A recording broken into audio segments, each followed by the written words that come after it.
Importa que nos apeguemos com mais firmeza às verdades ouvidas, para que delas jamais nos desviemos.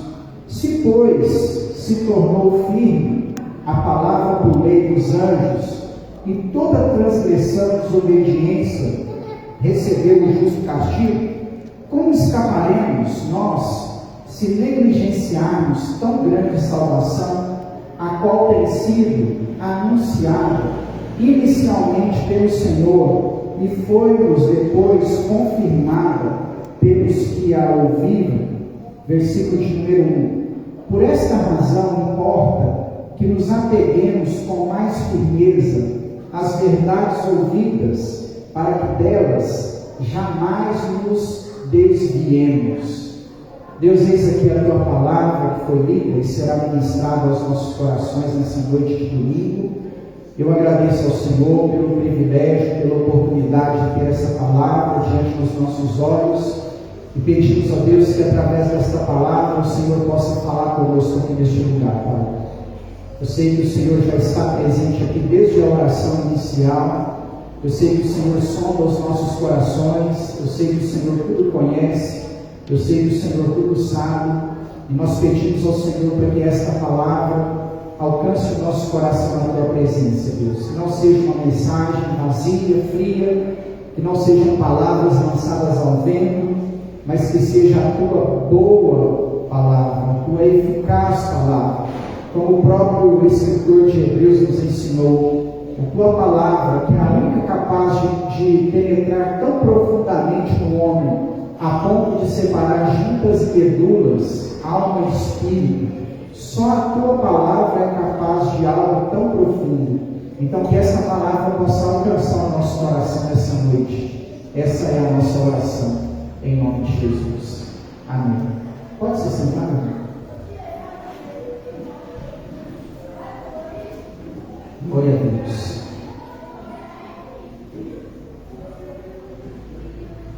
Irmãos, o escritor do livro aos Hebreus, ele é para a gente alguém muito técnico, né? As palavras utilizadas na carta aos Hebreus, nós percebemos logo que deve ser de alguém muito culto. O livro de Hebreus, ele não tem uma linguagem popular. Não que isso seja vantagem ou desvantagem, entenda. Eu quero apenas passar para você algumas características específicas do livro mesmo. Eu digo isso porque alguns outros livros do Novo Testamento têm características mais comuns, como por exemplo o Evangelho de Marcos, entre tantos. O Evangelho de Marcos é um evangelho que foi escrito no grego, chamado grego koine. O grego comum, era o grego que era falado pelo povão daquela época. Uma das preocupações de Marcos, quando ele foi escrever o Evangelho, foi para que todas as pessoas que pegassem o Evangelho e lessem o Evangelho entendessem. Um exemplo, se Marcos estivesse escrevendo para um mineiro, ele escreveria o Evangelho nós, trem, uai, coisa boa, um trem bom. Ele colocaria isso para que nós pudéssemos entender. Ele fez isso lá.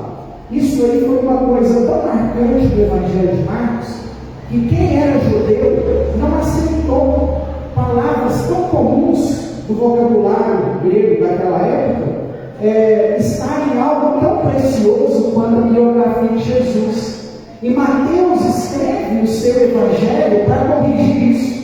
Senão a gente não pode falar de Jesus dessa forma, com essas palavras na língua do povão. Nós temos que falar de Jesus na língua do judeu, em hebraico, conforme as traduções judaicas. Então eu vou reescrever para que o judeu aceite o Evangelho, E assim acontece em todos os demais livros do Novo Testamento. Cada um tem suas características. Paulo também era muito erudito. E quando nós olhamos para o escritor de Hebreus, nós entendemos que era uma pessoa bem letrada. Nós não sabemos ao certo quem era o escritor do livro, da carta aos Hebreus. Tudo indica ser, a maioria dos estudiosos concordam, ter sido Apolo, um experiente apóstolo do período da igreja primitiva, do primeiro século, que caminhou o período, Paulo caminhou o período com ele.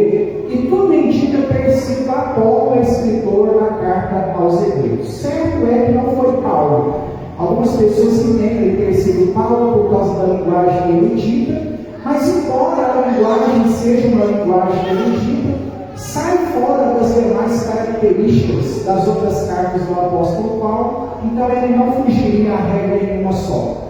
O autor, o escritor do livro aos Hebreus, também se preocupou muito com o ritual do Antigo Testamento, né? Ele explica muito essa questão ritualística. Se você, por exemplo, quiser entender o livro de Levítico, é importante você ler em paralelo Levítico, você lê Hebreus.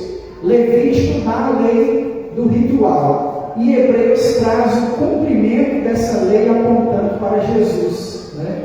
Então o livro de Hebreus fala também muito sobre esse ritual do Antigo Testamento, que foi cumprido por Jesus na cruz do Calvário. Como, por exemplo, ele se tornou o nosso sacerdote, nós somos sacerdotes e ele é o sumo sacerdote. A importância do sacrifício de Jesus na cruz, o porquê do sangue ter sido derramado, todas essas respostas nós encontramos ela na carta aos Hebreus. A carta aos Hebreus também, ela tem um tema, uma palavra-chave, que é a palavra que mais aparece na carta aos Hebreus, que também me chama muita atenção, que é a palavra santificação.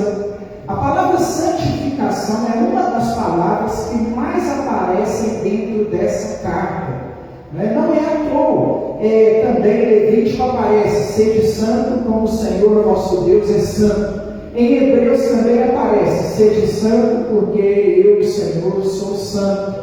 Em Hebreus que aparece o texto: buscai a paz com todos e a santificação, sem a qual ninguém verá o Senhor. Santificação é um tema, uma doutrina bíblica, que talvez hoje nós pouco abordamos ela. Muitas pessoas não querem mais ouvir sobre doutrinas, né? E entre as doutrinas da salvação nós temos a santificação. E a doutrina da santificação é a doutrina que nos ensina a nos preservar do pecado para Deus.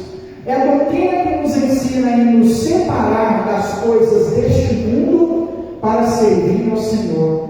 É a doutrina que me ensina que presença de Deus e pecado não caminham junto. Para mim colocar no mesmo recipiente, no ser humano, presença de Deus e pecado, eu tenho que fechar os olhos para Hebreus, porque Hebreus é que vai apontar para mim que eu só vejo Deus, eu só consigo êxito na minha caminhada espiritual se eu tiver santidade. Então o livro fala muito de santificação. Embora o livro tenha todas essas questões que eu mencionei aqui, ele tem também um terceiro objetivo. Entre os outros dois que eu já citei, tem um terceiro objetivo ao escrever a carta. Naquele momento, a igreja sofria uma intensa perseguição intelectual, uma intensa perseguição à verdade que era ensinada por aqueles que ouviram o Senhor, né? Como disse o texto que nós lemos, por aqueles que de antemão receberam de Jesus e agora estavam ensinando a igreja.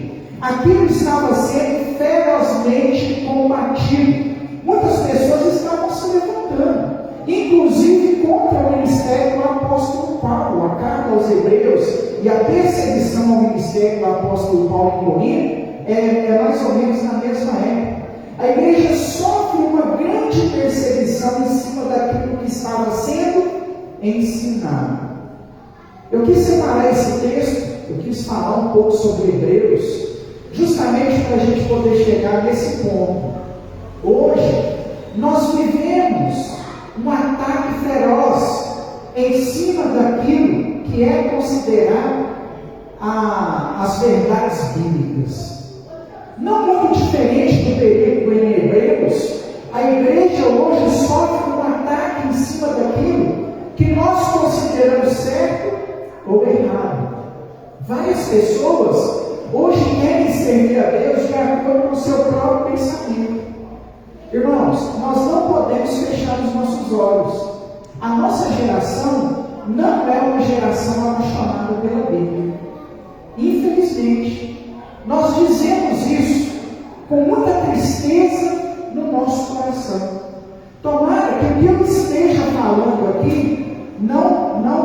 valor para você, não sirva para você. Tomara que você não adotou a carapuça, tomara que ela não sirva para você. Mas, infelizmente, nós nos tornamos uma geração distante da Bíblia. Nós não somos uma geração apaixonada pela palavra. Repito, tomara que isso não sirva para você. Eu estou falando dentro de um contexto geral. E eu sei que nem todo mundo abandonou a Bíblia, porque eu sei também que existem os remanescentes. Toda vez que eu me lembro que Jesus está voltando, eu me lembro que na igreja tem remanescentes. Amém?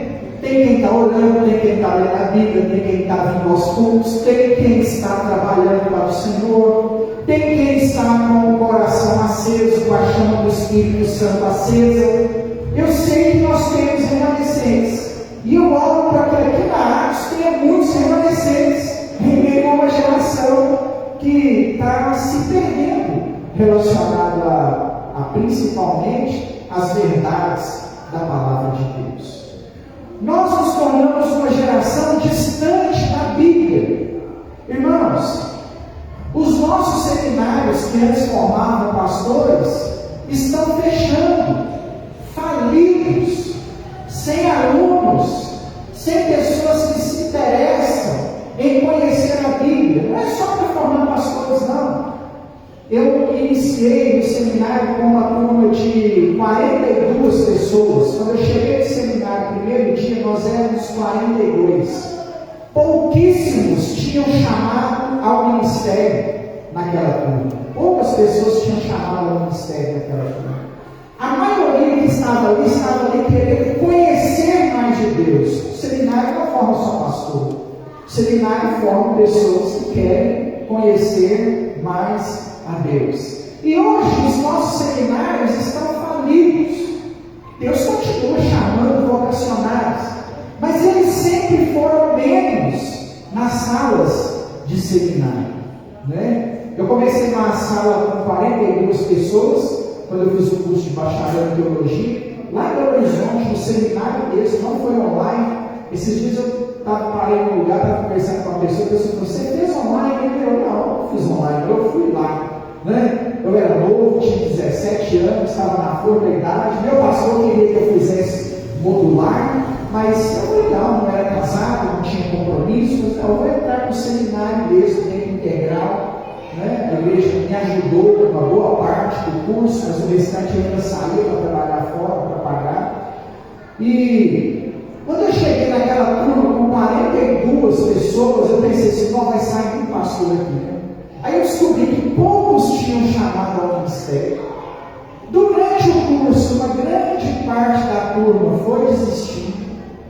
Nós, nos 42, no final do quarto ano, formamos 9 alunos. Né? Dos 9 alunos, atualmente, 2 são pastores. Se eu não me engano, apenas eu e o Alessio Terra, hoje pastoreamos, né? Eu tenho também um amigo que formou comigo, que é o Paulo, mas o Paulo não está pastoreando no momento. Atualmente, a pastoreia daqueles 42 alunos, apenas 2 estão no ministério pastoreando. Entre os 9 tinha 4 mulheres, né? 4 irmãs, muito envolvidas com missões e louvor, mas não estão pastoreando, embora hoje seja aceito também. Né? Então, os nossos seminários que acontecia assim, como essa experiência que eu citei no passado, não tem mais. Olha, eu não digo isso por soberba, eu digo isso por tristeza. Se você hoje falar assim: eu quero fazer o curso que o pastor Tiago fez, o curso não existe mais. Você não acha o curso mais. Entende? Não tem aquela grade mais. São 80 matérias, não existe essas 80 matérias em seminário nenhum mais, eu já pesquisei.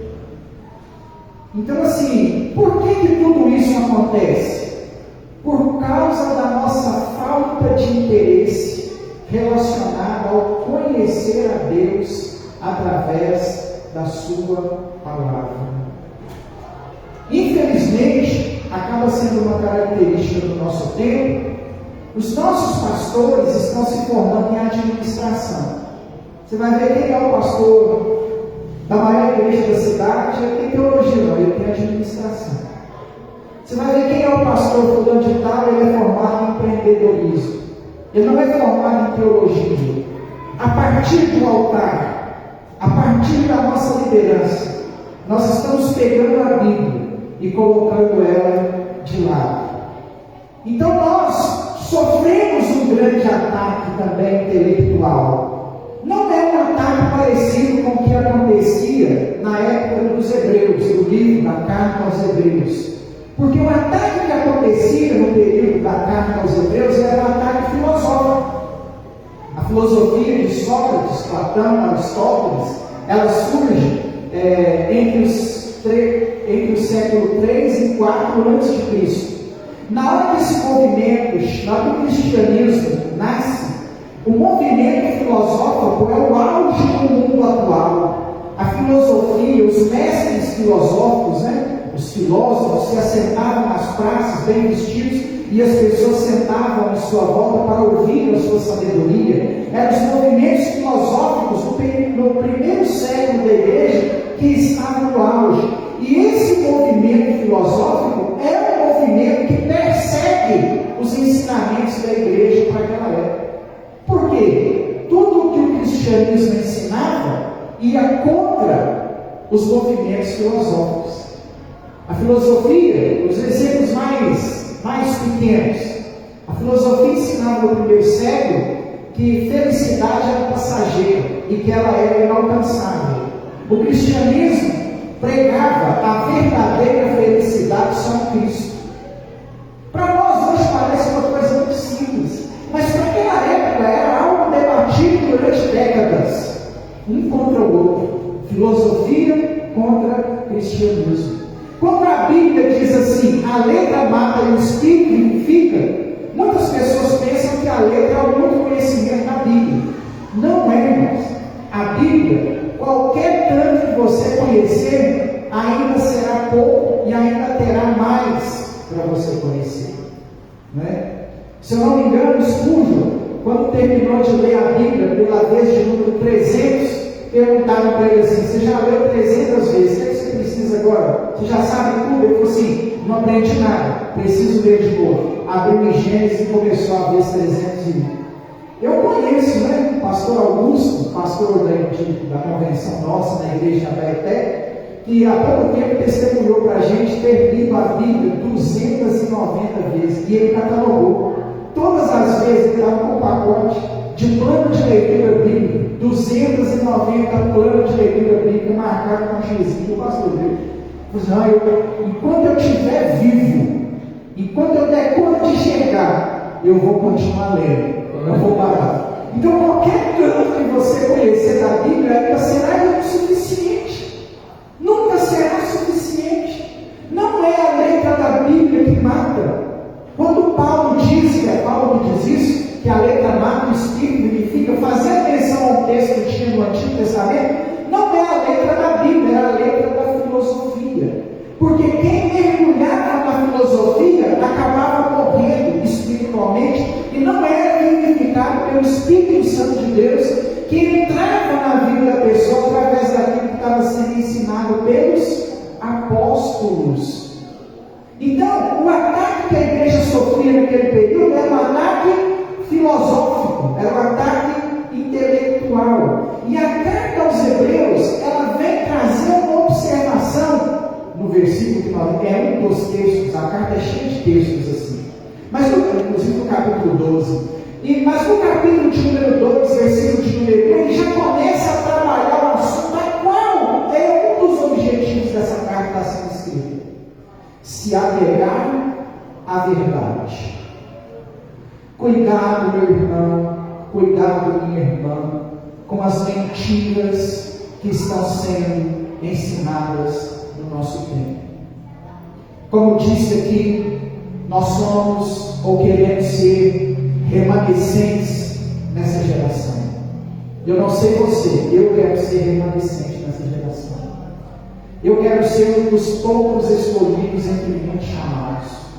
Eu quero ser o que Jesus disse que vai ser levado, e não quero ser aquele que vai ser deixado. Porque Jesus disse: 2 estarão no campo, um será levado e o outro deixado. 2 estarão em cima da casa. Não sei por que eles estavam em cima da casa, mas o texto diz: 2 estarão em cima da casa, um será levado e o outro será deixado.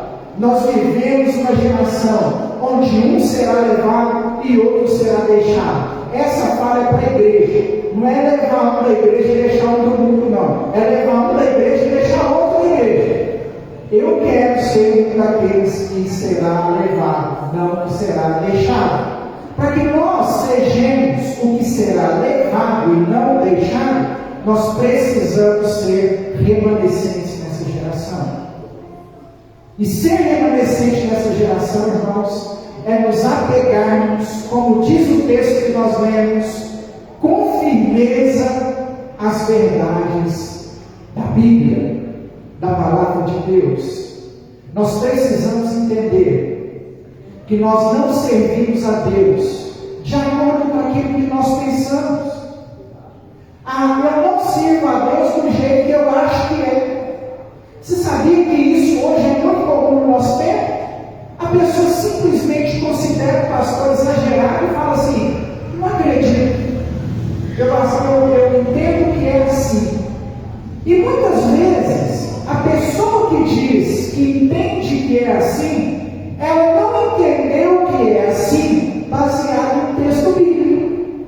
Quem dera se quem questionasse ou entendesse que servisse a Deus desse jeito, abrisse a Bíblia e falasse assim: pastor, o senhor está errado, aqui o texto aqui, ó. Eu entendo que é desse jeito. Não é. As pessoas, elas estão servindo a Deus do jeito que elas entendem que tem que servir, sem orientação bíblica, sem basear o que ela acredita na palavra de Deus. Deixa eu te falar uma coisa: nós não servimos a Deus baseado em experiência de vida. Não dá para servir a Deus baseado em experiência de vida. Nós servimos a Deus baseado na Bíblia. Amém? Um exemplo, eu posso pegar aqui com todo respeito e carinho nosso irmão Silvio, que optou não ser pai, entregar a Bíblia para o Silvio e falar assim: Silvio, fala de criação de filhos. Alguns pensariam assim: não, o Silvio não é pai. Mas o que ele tem nas mãos dele dá para ele muito mais autoridade do que a experiência de vida. Se o Silvio pegar Efésios capítulo 6 e ler lá, ele vai achar um texto sobre pai. E cheio do Espírito Santo, ele vai chegar aqui e falar assim: ó, filhos, obedeceis aos vossos pais. Pais, não extingueis a ira sobre os vossos filhos. Porque a Bíblia nos dá esse respaldo. Ou o pastor não poderia pastorear mulher. Como que o pastor pastoreia mulher? Ele não é mulher. Ele não passa por período ciclo-menstrual, por menopausa, por gravidez. Ele não passa por nada disso. Então a gente teria que ter igrejas para homens e igrejas para mulheres. Um pastor não poderia ser pastor jovem ou novo, né? Quando eu me formei no seminário e fui para Montes Pacha, eu tinha 21 anos de idade quando eu cheguei em Montes Pacha. Eu era, no registro da Convenção Batista, o pastor mais novo. Naquele ano eu era o pastor de igreja nossa mais novo no Brasil, com 21 anos. Eu me lembro que cheguei em Montes Pacha, meu finado sogro, o pastor Manuel, anunciou: estou trazendo uma obreira e tal, formou agora no seminário, está vindo. Diz o meu sogro que na hora que me viu a primeira vez, falou assim: é esse menino aí que vai vir cá pregar para a gente. O pessoal tinha uma igreja antiga, com o pastor bem velho, aí chega um menino lá de 21 anos, né? Ontem a gente estava em Bom Despacho, fui para lá na sexta-feira, tinha um evento da ali em Barros lá ontem, a gente acabou desse evento lá. E aí eu encontrei lá com a irmã Neuza. Me lembro que no dia que eu cheguei em Bom Despacho, a filha da Neuza estava completando 15 anos de idade. E o pastor tinha sido convidado para a festa, e eu estava na casa dele. Aí eles me levaram para a festa, né? Tipo assim, eu estava na casa dele, tinha que levar para a festa, né? Aí ele avisou: Deus, o pastor está vindo aqui, aqui trabalhar com a gente, formando um seminário, missionário, pastor não me conhecia também. Mas fez só propaganda para Deus de mim, né? Aí a gente foi para o aniversário. Na hora que a gente chegou no aniversário, o pastor à frente, assim, ou mais atrás, o pastor falou assim: irmã Neuza, esse é o pastor que eu falei, o missionário que está vindo para cá trabalhar com a gente. A Neuza olhou por cima do meu ombro assim: cadê? O missionário. Não, é esse aí. Ela olhou assim, botei a cabeça desse menino aí que vai trabalhar com a gente. Mas o que me respaldava, chegando lá com 21 anos de idade, não era a vida prática, era, além do chamado, era o conhecimento a respeito da palavra de Deus. O período que eu fiquei em Bom Despacho foi muito tenso. O pessoal do departamento infantil fazia muita reunião com pais, muito evento, escola dominical para a família, né? E os pais iam. O departamento infantil era gigante, era enorme. E os pais iam domingo pela manhã. O pessoal sempre me colocava para falar. Para casais, para pais, para mães. Eles gostavam. Né? Falo isso por testemunho, para a glória de Deus. Eles gostavam. E eu não era casado, eu não tinha filho, eu não tinha família. Eu morava sozinho com os pais. O que me respaldava era o conhecimento de vida prática? Não, por quê? Eu não fundamento a minha caminhada em experiência prática. Não dá. Embora a experiência prática é excelente, embora a vida prática vai pesar em muitas coisas, não estou falando para você julgar o conhecimento prático fora, não. Tem hora que a experiência que respalda a gente para ouvir alguém. Por exemplo, você vai se aconselhar no seu casamento, é extremamente normal que você tenha alguém que já é casado há mais tempo que você, que já passou pelos problemas que você está passando agora, porque ele terá talvez mais soluções. Agora, fé, nós não embasamos por conhecimento prático, nós embasamos por conhecimento bíblico, por conhecer as verdades de Deus. Até porque, irmãos, a prática é uma coisa muito individual, né? Alguém já disse assim, pastor Hernandes Dias Lopes, alguém não, pastor Hernandes Dias Lopes diz assim: se você quer saber como criar filhos, pergunte para quem não tem. Porque quem não tem filho sabe tudo. Quem tem filho não sabe nada. A gente pensa assim: gente do céu, o que eu faço nessa situação? Não dá para criar o seu filho da forma como eu crio o meu. Não dá para você ser uma esposa como a Edileia é, e nem você ser um marido como eu sou. Porque a experiência prática é muito individual. Quando uma criação de filhos vai ser aconselhada, quando o casamento vai ser aconselhado, não pode pegar um espelho e colocar para copiar, porque são culturas totalmente diferentes. Não existe espelho. Você tem que criar seu filho igual o Tiago. Não é assim. A sua esposa não é igual a minha, o seu marido não é igual ao marido da Edileia, os seus pais, os avós não são os mesmos, a criação não é a mesma. Nós vivemos uma geração totalmente diferente. Nós não embasamos fé, irmãos, em vida prática. Não é o que eu acho, não é o que eu penso. Se a gente for o que acha e o que pensa, eu acho que pode ter, tem problema. É o que a gente tem escutado por aí. Eu acho que pode fazer isso, eu acho que isso aqui não tem nada a ver. Nós sofremos um ataque não tão intenso, mas muito parecido com o ataque aos hebreus. Porque a verdade está sendo deixada de lado. E é por isso que eu escolhi essa palavra para esse momento de ceia.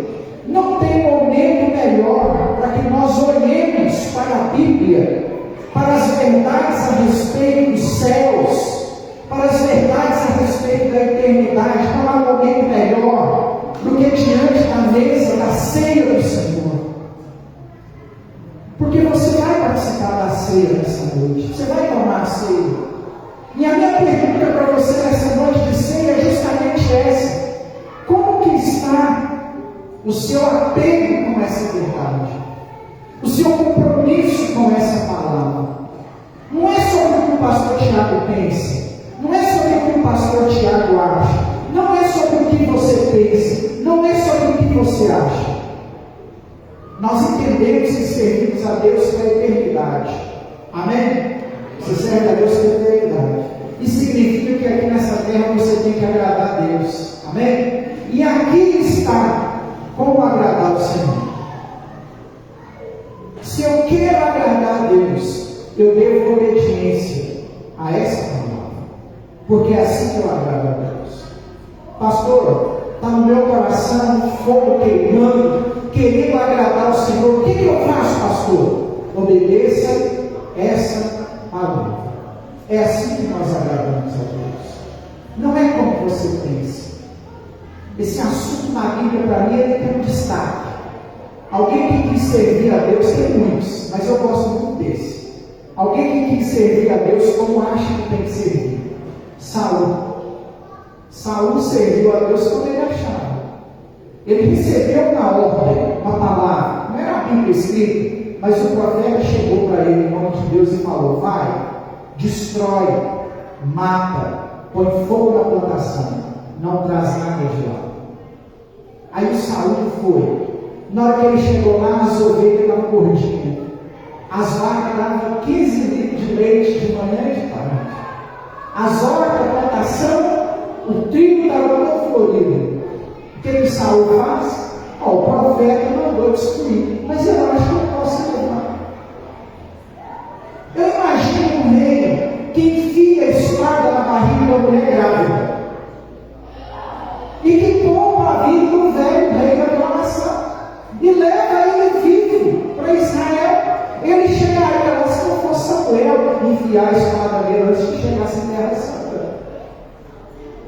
Deus reprovou a Saul porque ele servia a Deus do jeito que ele pensava. Samuel chega diante de Saul e fala assim: que barulho de ovelhas é esse que escuta? Por que vacas estão rugindo? Quem é esse que você deixou vivo aqui? Eu servir a Deus do jeito que pensa. Não, eu acho que eu posso tomar um, eu acho que eu posso ir nesse lugar. Não, eu me envolver com uma pessoa do mundo é normal, né? Esse pastor está exagerando demais. Não, eu posso separar, posso divorciar. O que tem? Todo mundo tem que ter pastor aí para separar. O que tem eu separar também? Não, eu posso fazer isso aqui, não tem problema nenhum, porque eu estou bem, estou orando, estou até sentindo o Espírito Santo de Deus na minha vida. Irmãos, isso é balela. Isso não é para salvo. Isso não é agradar a Deus. Se apegue a essa verdade. Nós precisamos começar a levar essas verdades mais a sério, com mais firmeza. Não estou falando que tem que ser pesado. Não quero que nós venhamos sair daqui nessa noite com fardo nas nossas costas e elas saem. Servir a Deus é difícil demais. Não, servir a Deus é leve. Você pode ter amigo, você pode ter convívio social em outros lugares. Você precisa disso. Psicologicamente, você necessita disso. Socialmente, você tem que ter outros amigos, outros convívios, outros lugares. Você tem que aproveitar a vida, não é? Enquanto você tiver, que Deus vai te abençoar nessa vida também. Tem que ser leve. O que nós não podemos fazer é largar essa verdade. Fica então para nós o conselho do escritor da carta aos Hebreus: nos apeguemos com mais firmeza a essa verdade. Antigamente, quando uma igreja escolheu o pastor, ela olhava no rio. Eu digo isso porque a minha igreja de origem trocou muito de pastor, né? O pessoal não gostava da mulher do pastor, mandava o pastor embora e pedia outro. Aconteceu lá várias vezes. E a igreja trocava muito de pastor. Quando alguém escolheu o pastor, além de oração, todo esse processo cristão que a gente sabe que tem que ter, o pessoal olhava qual era o currículo desse pastor. Por quê? Porque precisava ser um bambambam, precisava ser aquela pessoa que para ler o currículo dela precisa de 15 minutos, né? Vou ler o currículo do pastor. Não é isso, irmãos. Não era esse sentido aí. É porque a igreja queria saber de quem ela ia beber, de qual água ela ia beber. Entende? Hoje nós escolhemos pastor pelo tipo de roupa, pelo carro que anda, pela quantidade de seguidores em rede social, se ele é coach ou não, por causa das performances destino, é assim que nós vamos escolher, pastor? Se um dia o Senhor nos levar para outro lugar, como que os irmãos vão optar por outro pastor? Vamos chamar agora um coach aí, naquele estilo arcaico do Tiago que estava dando certo. É assim que nós vamos pensar? Como essa geração pensa? É extremamente importante saber de quem nós estamos bebendo da água que vem do céu para a vida da igreja. Eu não digo isso com soberba, irmãos, eu digo isso com tremor no meu coração. Porque você, como cristão, não vai ser cobrado pelos seus erros aqui nessa terra, alguns deles, né? Que a graça vai superabundar o seu pecado quando chegar aquele dia.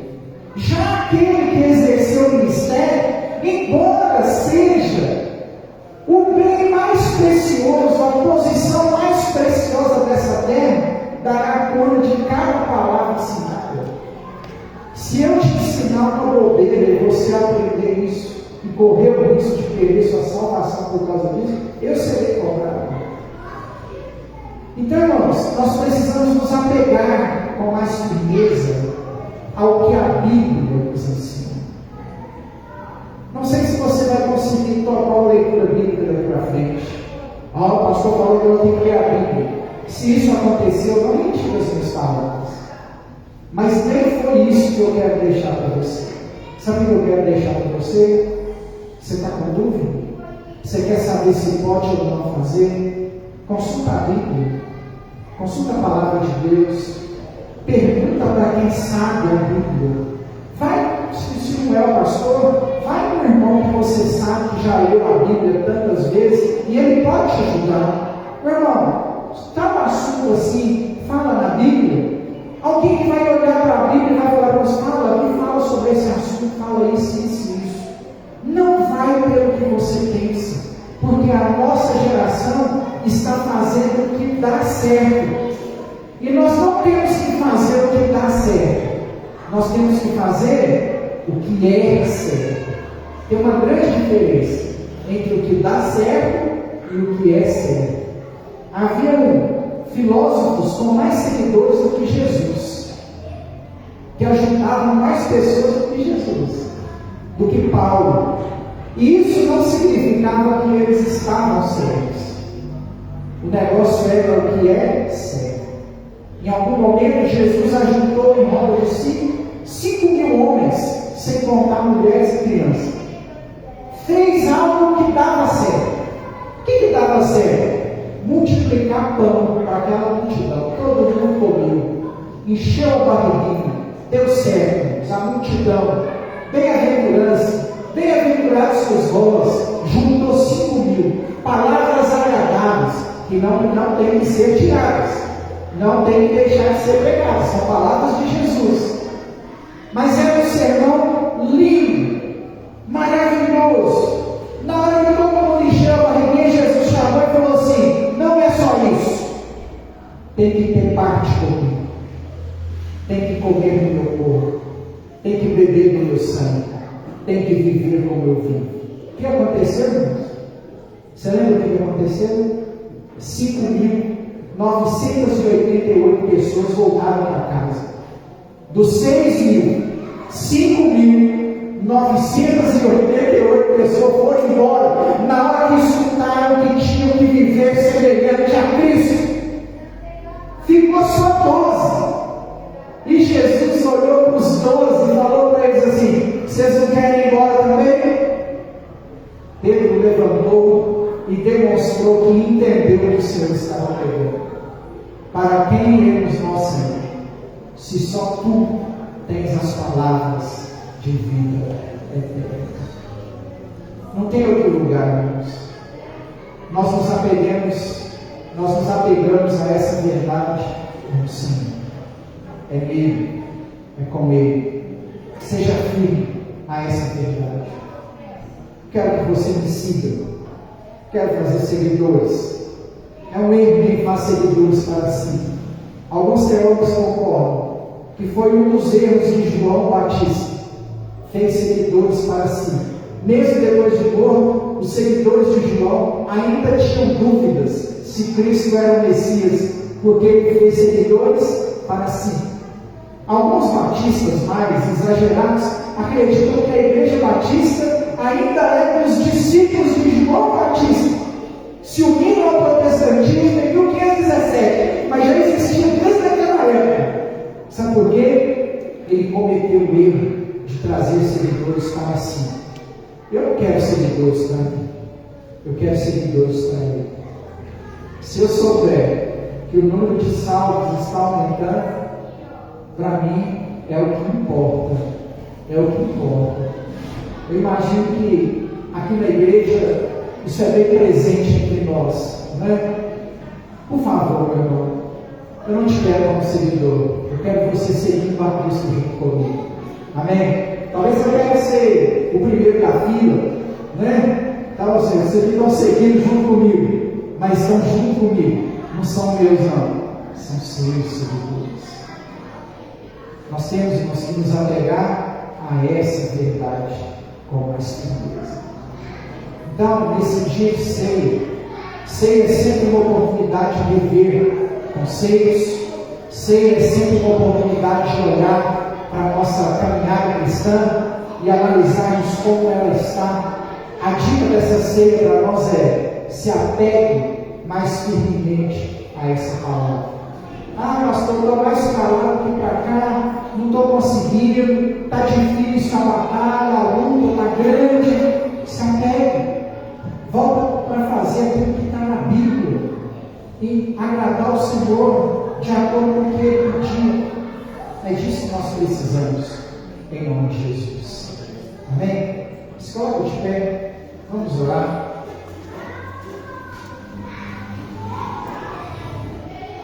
Enquanto a irmã Márcia vai se preparando ali, né, para cantar ao Senhor, para louvar o Senhor, eu quero orar por você, com você, e nessa oração eu quero orar pelo menos com duas intenções, né? A primeira delas, para que o Espírito Santo de Deus nos faça apegar mais firmemente a essa palavra. Amém? E a segunda, pelo fato de participarmos da ceia nessa noite de domingo. Você não veio aqui à toa, você não veio aqui em vão.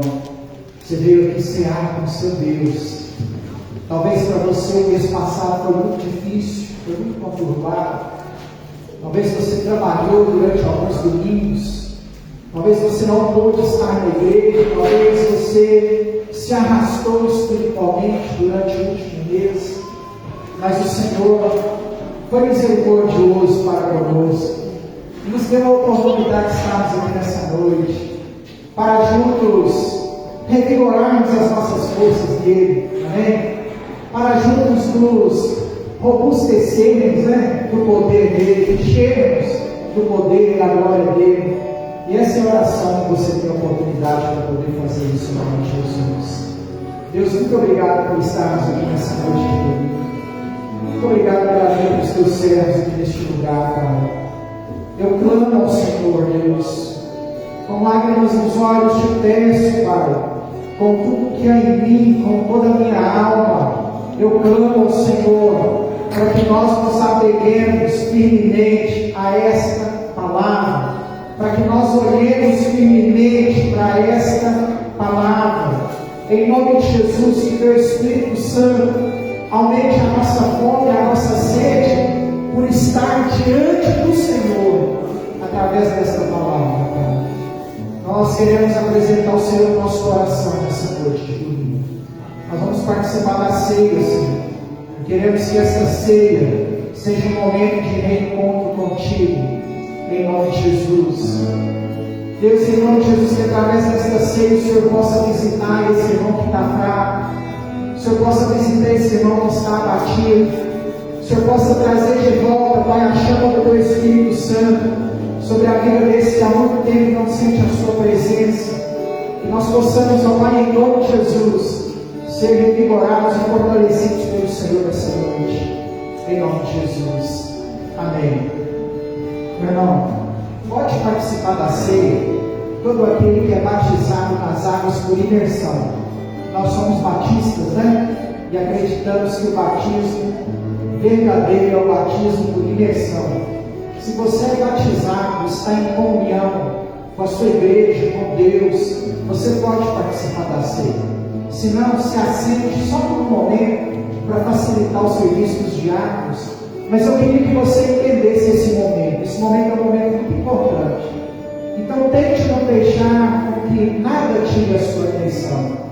Tente manter o seu coração em oração, servindo ao Senhor, adorando a Deus enquanto a Márcia toca essa canção. Esse momento é um momento espiritual. Você não pode só comer o pão e sair daqui e ir embora. É uma oportunidade que você tem de apalpar aquilo que é do Senhor para nós através da ceia. Amém?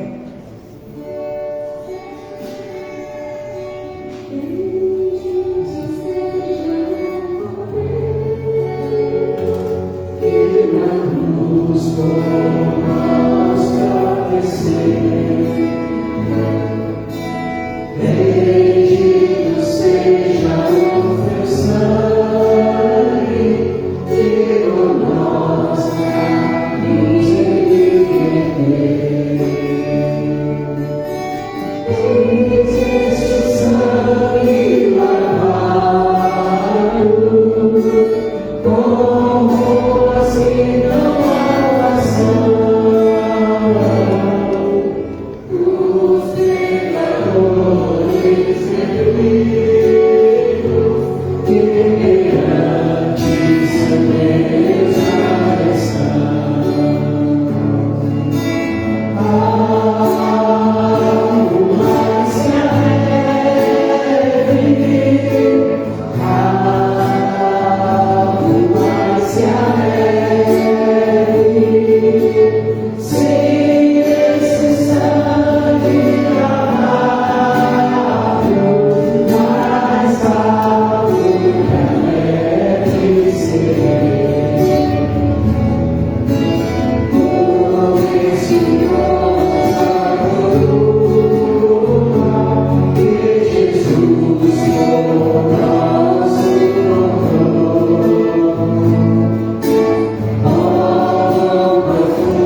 talvez o inimigo está soprando aí nos seus ouvidos aquele pecado que você cometeu há alguns dias. Mas o sangue de Jesus te purifica de todo o pecado. Fique de olhos fechados. A biografia de Martim Lutero conta que um dia ele estava na sua sala e o diabo apareceu para ele em pessoa, com uma lista de uns 2 metros de tamanho, com todos os pecados que Martim Lutero tinha cometido. Aí ele conta que nessa visão ele pegou uma pena, molhou uma tinta vermelha e escreveu embaixo assim: o sangue de Jesus me purifica de todos esses pecados. O sangue de Jesus, ele te limpa de todo e qualquer pecado que você tenha praticado. Talvez você queria falar para ele uma última vez: me perdoa, Senhor. Perdoa a minha negligência com a sua palavra, perdoa a minha falta de fé, perdoa o meu distanciamento, o meu esfriamento, me perdoa, Senhor. Porque o Deus que nós servimos, Ele é perdoador. Amém? Nós temos um advogado fiel e justo junto ao Pai, Jesus Cristo. E Ele está perdoando vidas aqui nessa noite. E Ele está me perdoando, Ele está te perdoando nessa noite. Coloque nesse seu pão. Porque eu recebi do Senhor o que também vos entreguei. O Senhor Jesus, na noite que foi traído, tomou o pão e, tendo dado graças, o partiu e disse: este é o meu corpo que é dado por vós. Fazei isso todas as vezes que o comereis em memória de mim. Pai, nós queremos consagrar ao Senhor este pão. Este pão representa o corpo do seu Filho Jesus naquela cruz. Esse pão representa a igreja como o corpo do Senhor aqui na terra. A nossa unidade, a nossa comunhão. Significa que nós estamos juntos para vencer as intentas do inimigo contra a vida da igreja. Significa que nós não estamos sozinhos, nós temos uns aos outros nessa batalha, nessa peleja tão difícil que é a vida cristã. Por isso nós consagramos ao Senhor este pão, dedicamos ele ao Senhor e te agradecemos pela oportunidade de ter nessa noite, em nome de Jesus. Tomamos todos deste pão, meu irmão.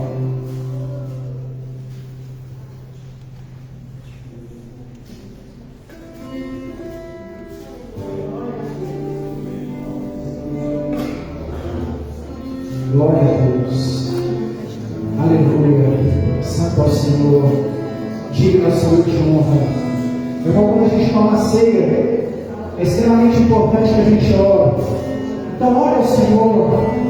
Faça uma oração de gratidão a Deus aí, por esse momento que você está tendo com Ele, por essa oportunidade que você está tendo de cear com Ele nessa noite. Isso não é só mais um culto, não é só mais um pão, não é só mais um cálice. É a oportunidade que Deus está te dando de ser tocado por Ele, em nome de Jesus. Aleluia. Coloque em evidência o seu cálice, semelhantemente após haver ceado. Tomou também o cálice dizendo: este cálice é a nova aliança no meu sangue. Fazer isso todas as vezes que o beberdes, em memória de mim. Pai, nós te agradecemos por este cálice. Ele representa o sangue do seu Filho Jesus derramado na cruz do Calvário. Sangue que nos lava, sangue que nos purifica até hoje de todos os nossos pecados. Nós te agradecemos porque era para que nós pagássemos esse preço, mas jamais seríamos capazes. Então o Senhor pagou no nosso lugar. Obrigado, Senhor, nós te agradecemos pelo preço pago na cruz do Calvário. Obrigado porque o Senhor morreu por nós. Obrigado, Deus, porque o Senhor entregou o seu único Filho por amor a todo aquele que nele crê. E nós que estamos aqui nessa noite cremos em Ti pela fé, cremos na salvação, cremos no perdão de pecados, cremos na remissão dos nossos pecados, cremos na vida eterna, cremos na segunda vinda de Cristo, cremos no arrebatamento, cremos que moraremos com o Senhor na eternidade. Aleluia, aleluia, glória a Deus. Participemos todos deste cálice, meu irmão, em nome de Jesus. Maravilha, Aleluia. Glória, glória, glórias sejam dadas a Ti,